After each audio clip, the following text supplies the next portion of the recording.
It began with a voice sharpened like steel, cutting through the chamber without warning. Chief Justice John Roberts leaned forward, his tone edged with authority that bordered on disdain. "Congresswoman Crockett," he said, the syllables deliberate, almost accusatory, "your argument rests on shaky ground. Do you truly believe this holds constitutional weight?" His words weren't just a question. They were an ambush, cloaked in the polish of judicial language, but dripping with the undertone of dismissal. The air tightened instantly. Cameras zoomed closer, reporters froze mid-note. Crockett, seated just feet away, absorbed the strike without flinching. Her eyes narrowed slightly, her silence louder than any immediate reply could have been. For 5 seconds, 5 endless seconds, the chamber froze. Even the hum of air vents seemed to hush, as if the very room braced for her next move. Across the room, Roberts maintained his expression of cool authority, the kind that had cowed seasoned attorneys and swayed the nation's legal debates for decades. But here, against Jasmine Crockett, the atmosphere felt different. The attack wasn't just about constitutional clauses. It carried the heavy shadow of a powerful man questioning whether a young black congresswoman even deserved to sit at this table of American power, and that's why the silence hit harder than any immediate rebuttal. Crockett wasn't scrambling. She wasn't rattled. She was calculating. Every second of quiet was a counterstrike, letting the nation witness that this so-called attack wasn't exposing her weakness. It was exposing his fear. Viewers at home leaned forward. Commentators later would replay this pause over and over, dissecting every flicker of Roberts's face, every blink, every bead of discomfort that betrayed itself in that cavernous silence. What was Jasmine Crockett about to deliver that even the Chief Justice himself seemed unprepared to withstand? The chamber knew it. The audience watching from their living rooms felt it. Something was coming. Something sharp enough, dignified enough, and undeniable enough to flip the power dynamic in a heartbeat. But what could Crockett possibly say that would stun the most powerful judge in America? The answer was about to ignite a firestorm. This was never just a routine exchange inside the hushed halls of American government. It was a collision between two starkly different symbols of power, the nation's highest judicial authority, embodied in Chief Justice John Roberts and the rising voice of a new generation, embodied in Congresswoman Jasmine Crockett. On one side stood a man who had shaped precedent, wielded influence from behind the marble walls of the Supreme Court, and held sway over the lives of millions through rulings etched into history. On the other side stood a woman whose power didn't come from a black robe or decades of legal tradition, but from raw grit, lived experience, and the unshakable belief that democracy is strongest when the voiceless finally have someone speaking for them. That imbalance mattered. Roberts represented the pinnacle of establishment authority, the kind that too often silences, excludes, and diminishes. Crockett represented the insurgent voice, the outsider daring to claim her place at the same table. When Roberts struck at her argument, it wasn't just a clash of legal reasoning. It was a symbolic reminder of who historically gets to define legitimacy in America and who is told to sit quietly and accept it. And so, in that chamber, the stakes ballooned far beyond a single question of constitutional weight. This was about truth itself. Could it be spoken boldly, or must it always be filtered through the gatekeepers of tradition? It was about democracy. Would it remain a dialogue open to new leaders, or a fortress guarded by elites who flinch at disruption? And most of all, it was about dignity, the essential human right to stand one's ground, to be heard, to refuse to be minimized no matter how imposing the opponent. For Jasmine Crockett, this wasn't the first time she'd been underestimated. Her journey had been marked by precisely these moments. Older men in power dismissing her, rivals assuming her passion meant recklessness, critics underestimating her ability to balance fire with control. But time and again, she had proven them wrong. She had earned a reputation not only for sharp, fiery takedowns, but for the discipline to deliver them with precision. Her comebacks weren't wild swings. They were targeted strikes, honed to cut through arrogance and expose the fragile ego hiding beneath. That's why the silence after Roberts's question hit with such force. Everyone in that chamber, and soon everyone across the country, knew Crockett was the kind of figure who didn't let moments like this slip by. She had a way of turning insults into opportunities, attacks into amplifiers, and condescension into a showcase of her own strength. And Roberts, for all his stature, had given her the perfect opening. The press sensed it. Social media lit up in real time, hashtags beginning to form as viewers clipped the moment of silence and speculated about what was coming. Commentators whispered, "This is the kind of exchange that defines careers." Others typed furiously, "You can't come for Jasmine Crockett unless you're ready for the consequences," because everyone knew the pattern by now. First came the attack, then came the pause, and then came the kind of response that people would be quoting, sharing, and replaying for years to come. The stakes had risen to their highest point. The question was no longer whether Crockett would defend her argument. The question was how devastating her counterattack would be, and whether even the Chief Justice of the United States was prepared to withstand it. And as Roberts waited, trying to hold his expression steady, the room braced for the answer. What she delivered next would change the entire dynamic of the confrontation. To understand why this clash carried such gravity, you have to step back and examine the figure of John Roberts himself. For decades, Roberts has been known as the calmest man in the storm, a Chief Justice who cultivated the image of balance, restraint, and surgical precision. In a world where politics erupts like wildfire, Roberts wore the mask of the untouchable arbiter, the one man above the fray, the referee who never raised his voice. His reputation was built on composure, the art of making decisions feel inevitable rather than controversial. But beneath that image lies a contradiction that few dare to confront.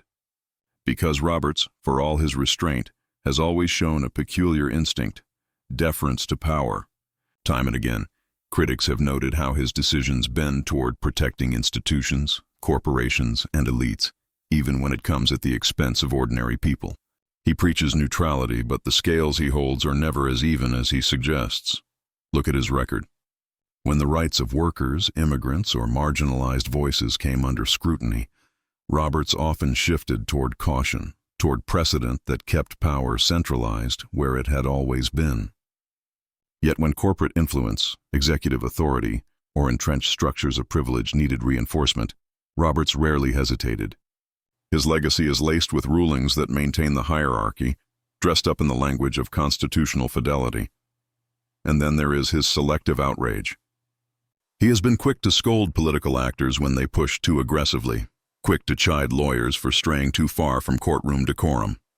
But where was that outrage when billionaires bent democracy with their checkbooks? Where was that thunder when basic rights were chipped away under the guise of judicial restraint? The truth is, Roberts's outrage has often been more performative than principled, applied when it reinforces the dignity of his institution, but rarely when it protects the dignity of ordinary citizens. That's the essence of his arrogance, not loud, brash, or reckless, but the quiet arrogance of unchallenged power. The arrogance of a man who believes his role makes him immune from real confrontation, who assumes that anyone daring to challenge him will be silenced by the sheer weight of his office. In his eyes, the black robe itself is the shield, the final word, the impenetrable armor that no legislator, no advocate, no outsider can pierce. It's this aura that makes Roberts dangerous as an antagonist. He does not rant like a partisan cable host. He does not flail like an unhinged demagogue.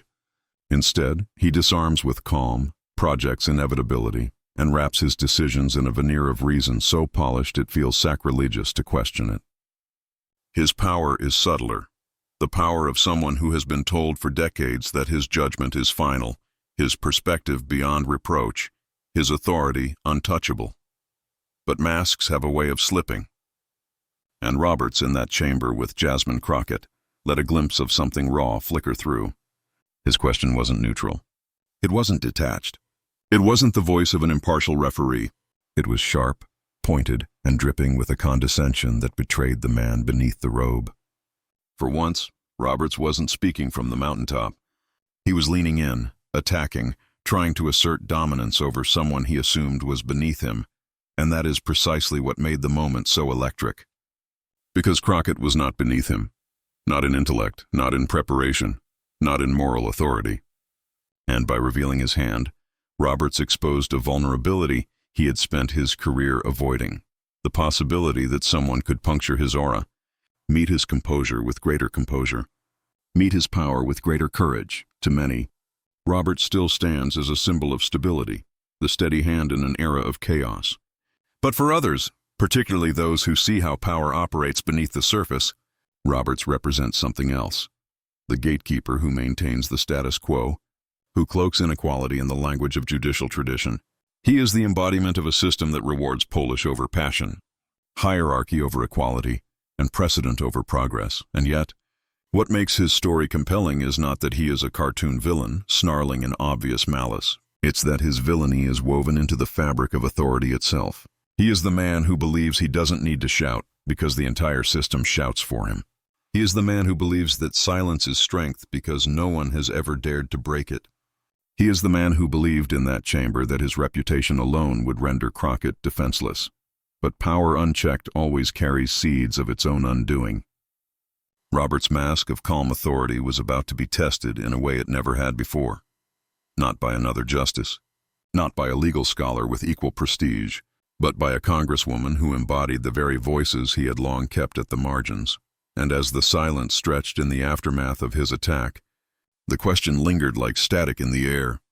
What happens when the mask slips, and the untouchable arbiter finds himself face to face with someone who refuses to be diminished? That answer was coming, and it would leave Roberts frozen in place. Before the silence, before the stare-down with the most powerful judge in America, Jasmine Crockett had lived through 1,000 smaller versions of that same moment.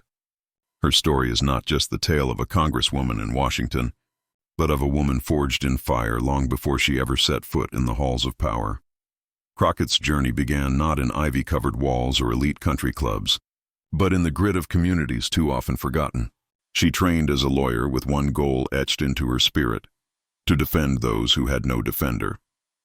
While others chased prestige, Crockett walked into courtrooms filled with young black men written off as lost causes, immigrants whose accents marked them for suspicion, mothers accused of crimes born of desperation. She built her reputation on the front lines of injustice, where the stakes weren't academic theories or abstract constitutional puzzles. They were freedom, dignity, and survival. From the beginning, she faced resistance. Judges who looked down at her over their glasses, skeptical of her youth. Opposing counsel who smirked when she walked in, assuming she lacked the toughness to battle them. Colleagues who whispered that she was too fiery or too emotional to last in the cold-blooded world of the law.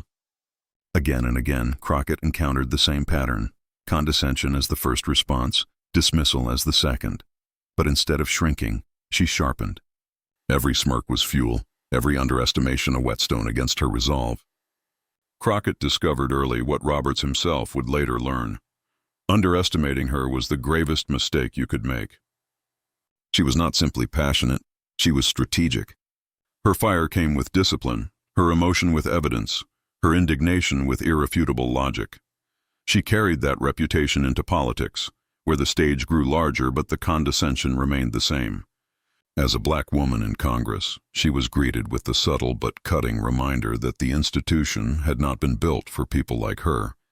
She faced the patronizing smiles of colleagues who doubted her experience, the backhanded compliments that suggested she should be grateful just to be in the room.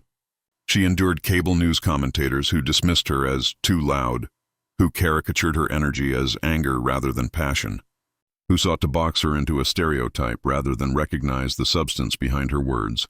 And yet, Crockett turned those slights into her arsenal. She embraced the very qualities they tried to weaponize against her. Too loud? Then let her voice echo so it couldn't be ignored. Too fiery? Then let her fire light up the hypocrisies in front of her. Too emotional? Then let her emotions serve as proof that democracy is not sterile, that it is supposed to be lived and felt. Every scar became a kind of preparation, hardening her not into cynicism, but into clarity. She understood the battlefield she was entering. She knew that the real test of a leader was not whether they could avoid being underestimated, but how they responded when it happened. Her rise wasn't just professional, it was symbolic. For countless people watching, Crockett became proof that you didn't need to mute yourself to belong in the halls of power. You didn't need to trade authenticity for access. You didn't need to erase where you came from to speak for where the country ought to go. She stood for something larger than herself, the right of the marginalized to demand not only a seat at the table but the microphone as well. That's why her presence in the confrontation with Roberts carried so much weight. It wasn't simply Jasmine Crockett, the Congresswoman, staring down the Chief Justice. It was the culmination of every courtroom where she had defended the overlooked, every moment she had been underestimated, every time she had been told to quiet down. Roberts's attack wasn't new. It was just the grandest version of a challenge she had faced her entire career. And what Roberts didn't realize was that every version of that challenge had made her sharper, steadier, more unshakable. The very scars he assumed marked her as weak were the scars that had forged her strength. When he leaned in with his sharp attack, he wasn't striking at a novice. He was striking at a woman who had learned, over years, how to turn arrogance into her stage and condescension into her weapon. For Crockett, the silence after Roberts's question wasn't hesitation. It wasn't fear.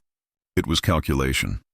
The calm before she released a response designed not only to defend herself, but to redefine the moment entirely. Her backstory, her scars, her rise, they weren't just history.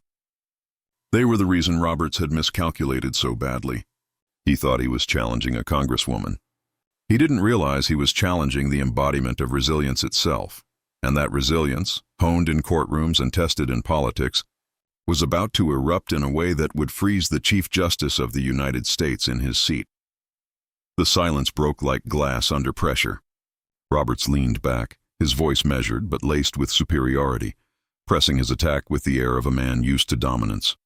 He questioned the coherence of Crockett's argument, dissecting words with the precision of a scalpel, as though her reasoning could be reduced to fragments unworthy of serious consideration. Every syllable carried the weight of the robe he wore, the authority of a man who had spent decades crafting the illusion that his voice was the final word. But Crockett did not flinch. She sat tall, her gaze locked on Roberts, her expression calm but electric with unspoken conviction.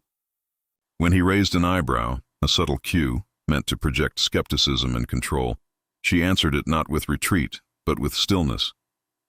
That poise became its own kind of rebuttal, one that unsettled the rhythm Roberts depended on. The chamber seemed to inhale, waiting. Roberts pressed harder. He interrupted, he reframed, he layered his critique with the language of authority. Yet the more he spoke, the more transparent his intent became. This was not a dispassionate inquiry. It was an attempt to reduce her, to make her appear small against the machinery of the court. His tone shifted from probing to pointed. His pauses no longer surgical but sharpened into weapons, and Crockett, she absorbed it all.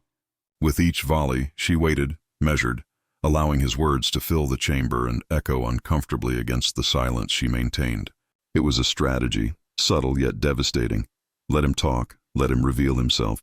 Let the arrogance drip until even the observers could feel its weight. Whispers rippled across the room. Staffers glanced at one another. Journalists scribbled in their notebooks. Cameras zoomed in to capture the nuances of expression. Crockett's patience was magnetic, her refusal to fold a drama in itself. It was the art of political combat. Sometimes the most powerful strike is not a counterpunch, but the decision to let your opponent punch himself into exhaustion. And Roberts? For the first time, discomfort began to creep across his face. The tightness around his mouth betrayed it, the way his eyes darted slightly as though searching for firmer ground. He had expected her to stumble, to respond hastily, to lash back in a way that could be dismissed as reckless or emotional. Instead, she met him with the very composure he had built his career on. Only hers carried a sharper edge, the kind forged in battles he had never fought. As the duel stretched on, the tension thickened. Robert's questions grew more insistent, less refined. His voice, still calm to the untrained ear, now carried an urgency that betrayed his slipping control. Crockett, in contrast, began to interject with precision. Not long speeches, not rants, but carefully timed notes that cut through his monologue. A pointed phrase here, a deliberate pause there, each one recalibrating the balance of power. Every chamber has its own rhythm, its own pulse. And in that moment, the pulse shifted. What began as Roberts's offensive had become his unraveling. His dominance no longer felt inevitable. It felt defensive. His authority no longer radiated confidence. It carried the faint tremor of desperation. Crockett's allies in the room recognized it. Some leaned forward, sensing the turning tide. Others smiled faintly, careful not to give away the shift too soon. Even those who doubted her before could see it now. She wasn't just surviving Robert's assault. She was orchestrating it, letting the weight of his own words drag him down. The air itself seemed to vibrate with anticipation. Every time Roberts paused, the silence that followed no longer belonged to him. It belonged to her, and everyone could feel it. The power was slipping, the duel bending toward an outcome Roberts had not foreseen. Still, she had not unleashed her full response. She had merely set the stage, absorbed his strikes, and prepared the moment when silence would become speech, and patience would become power. And that moment, the one everyone in the chamber could now sense was coming, would not just level the playing field. It would tilt it entirely in her favor, because Jasmine Crockett was done waiting. Her counterattack was coming, and it would leave Roberts frozen in place. The chamber was heavy with the residue of Roberts's words. His last question still hung in the air, sharp and dismissive, like a dagger waiting to see if it had found its mark. But Crockett did not move immediately. She didn't rush to fill the silence he had crafted. Instead, she let it expand, let it echo, let it smother him in its weight. 5 seconds, 10, 15. Every tick of the clock was deliberate. A refusal to be rushed, a quiet declaration that she would answer on her terms, not his. Cameras panned to Roberts, whose confident mask wavered under the unbearable stillness. His fingers tapped ever so slightly against the bench, an unconscious tell that his composure was beginning to crack. Then Crockett leaned forward. Her voice, when it came, was calm, steady, but layered with the unmistakable resonance of authority. "Chief Justice Roberts," she began, her tone almost surgical, "you've questioned whether my argument holds weight. Let me be clear. The weight here is not on my words. It is on your record." A murmur rippled across the chamber. Roberts's eyes narrowed, but he did not interrupt. Crockett continued, each phrase measured like the steps of a march. "You have sat on this bench for nearly 2 decades, cloaked in the reputation of impartiality, of balance. But let's be honest, balance is not what you've delivered. Selective outrage is not justice. Silence in the face of power is not neutrality. And what you attempted to do here, in this moment, is not questioning. It is diminishment." Her words landed like gavel strikes, each one sharper than the last, building momentum, building pressure. She paused again, not out of hesitation, but to let the weight of her charge sink into the chamber's walls. Roberts shifted in his chair. His usual stoicism looked brittle now, like porcelain under too much heat. Crockett pressed forward. "You came at me with authority, with your title, with your robe. But let me remind you, authority without accountability is not justice. It is arrogance," gasps now, audible, unfiltered. Even those who came skeptical of her felt the tremor of truth in her voice. And then the pivot, her moment of precision. She reached into the heart of the debate, pulling threads Roberts had laid out and weaving them into her counterattack. "You questioned whether my interpretation aligns with precedent. Fine, let's talk precedent. Precedent is what you invoked when convenient, and what you ignored when inconvenient. Precedent was sacred when it shielded power, but disposable when it protected the vulnerable. You taught the country that the law bends, but only for the powerful who can demand it." The chamber erupted in murmurs again. Staffers shook their heads in disbelief. Journalists furiously scribbled, and cameras captured every angle of Roberts's tightening jaw. She didn't stop. Her voice rose now, not in volume but in force, carrying moral conviction like a current impossible to resist. And now, when confronted by a representative of the people, a black woman, a lawyer, a fighter for those this system too often leaves behind, you attempt to question my very right to stand toe-to-toe with you. But let me assure you, I belong here. Every voice that has been dismissed, ignored, or erased, I carry them with me. So when you question me, you are questioning them, and they will not be silenced. The line hit like thunder. From the gallery, an audible yes escaped a spectator. On social media, clips of the moment would be replayed within minutes. Justice Watch. She did not miss. Crockett just dressed Roberts down on live TV. Law Nerd 77. Roberts looks like he just got cross-examined in his own courtroom. Historic. Back in the chamber, Crockett's cadence shifted again, the artistry of her rhetoric now unmistakable. Chief Justice, for too long, power has hidden behind decorum, behind the veneer of civility. But civility without honesty is just a mask. And masks, she leaned in slightly, always slip. The silence that followed was electric. Roberts, usually so quick to compose a retort, sat frozen. His lips parted slightly, as if to form a response, but no words came. Crockett, sensing the moment's peak, delivered the final strike, the mic drop line that would define the exchange for years. "You don't intimidate me, Chief Justice. You expose yourself. And today the whole country is watching." The chamber erupted. Gasps, scattered applause, the shifting energy of a crowd realizing they had just witnessed a rare reversal. The untouchable arbiter rendered speechless by a woman he had underestimated. Roberts sat back, his face blank, his silence deafening. For the first time in his career, the weight of his authority did not command the room. Jasmine Crockett did. In that frozen tableau, cameras captured the contrast, the robed Chief Justice unmoving and across from him, a congresswoman radiating defiance and dignity in equal measure. The moment was not merely a personal victory. It was symbolic, a rupture in the narrative of unquestioned judicial supremacy, a reminder that titles and robes could not forever shield power from accountability. The chamber knew it. The audience watching at home knew it. Social media knew it within seconds. Hashtags erupting across the digital landscape. Your Crockett clapback, your Roberts frozen. Truth over power. And still, Roberts did not speak. Crockett sat back, her expression composed, not smug. She hadn't come for applause. She had come for truth. And in that truth, she had left the most powerful judge in America silent, frozen, and exposed. What she did not say in that moment, what she saved for later, was that this silence wasn't just the end of a duel. It was the beginning of a reckoning. The silence in the chamber may have lasted only a handful of seconds, but outside those walls, the reverberations were immediate and seismic. The moment Jasmine Crockett refused to fold, refused to let Roberts diminish her, it didn't just live in that chamber. It exploded across the country. Within minutes, clips of her mic drop counterattack flooded social media feeds. Twitter, TikTok, Instagram, the platforms lit up like wildfire. The hashtags took shape on their own. Your Crockett clapback, Roberts frozen, your truth over power. Some posts celebrated her fiery precision.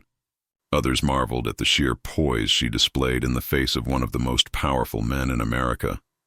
Memes poured in almost instantly.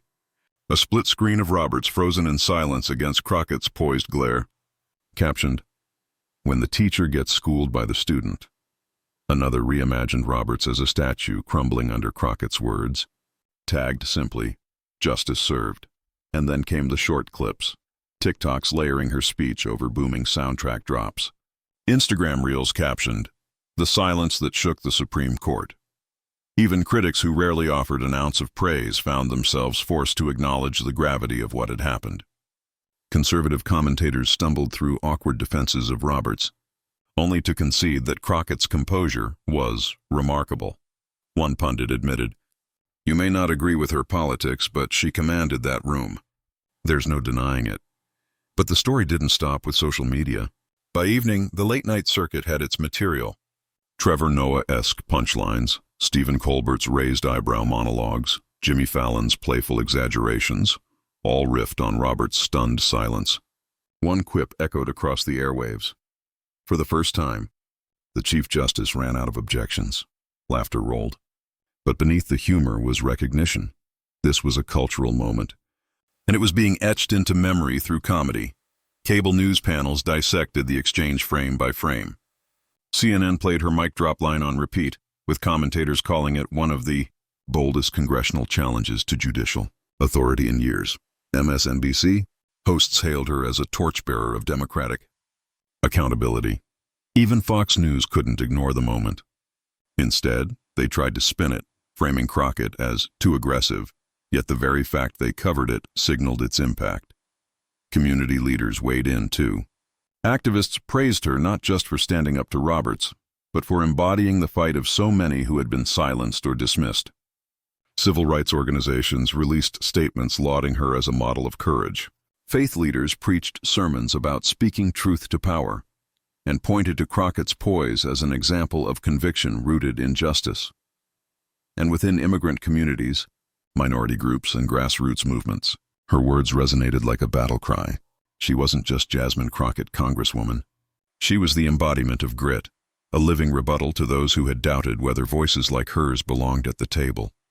The ripple effects stretched into dinner tables and workplace chatter. Teachers replayed the clip in classrooms to illustrate resilience under pressure. Parents showed their children, saying, "This is what it looks like to stand tall, no matter who sits across from you." On talk radio, callers described goosebumps, pride, and a rare sense of hope. And somewhere beneath all the noise, Robert's silence grew heavier. For years he had been the unflappable Chief Justice, the man who could command a room with a single sentence. Now his most defining moment was one where he said nothing at all. Crockett, by contrast, emerged not as a footnote but as a symbol. A symbol of refusing to bow, of exposing the hollowness of arrogance, of proving that dignity does not tremble before titles. By the end of the week, the narrative was clear. This was no longer about a single debate. It was about a shift, about a representative who showed that the robes of power could be pierced with truth, about a congresswoman who turned silence into victory. Her words had shaken the chamber, but her resolve, that shook the country. When the dust settled and the hashtags began to stabilize into a lasting memory, Crockett chose not to gloat. She could have reveled in the memes, replayed her mic drop moment like a trophy, or paraded Robert's silence as her prize. But instead she reframed the entire confrontation into something bigger than herself.